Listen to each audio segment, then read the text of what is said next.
Miso Grilled Cod is made by marinating cod fillet in a miso-based sauce and cooking them in a frying pan.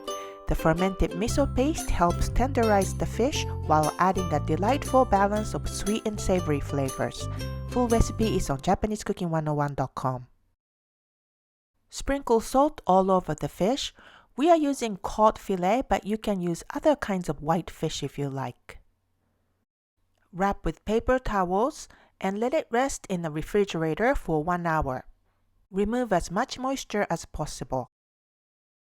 Next, we are preparing the miso marinade. Mix the miso paste, sugar, sake, and mirin. If you have white miso called saikyo miso, that would be the most ideal kind of miso. It's naturally sweet and has mild flavor. But you can use any miso paste you have at home.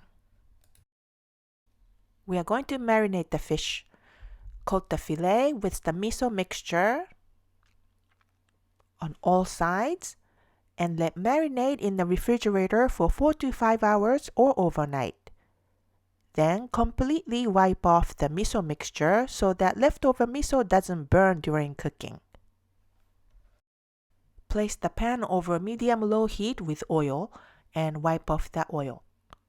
Place the fish. You should use non-stick frying pan or place a crinkled sheet of aluminum foil to avoid sticking. Cook for 4 to 5 minutes and turn over and cook for another 4 to 5 minutes until cooked through. This is a healthy and delicious main dish that's so easy to make. If you start marinating in the morning, the fish will be perfectly seasoned and ready to cook by dinner time. We hope you try it soon. 美味しいね。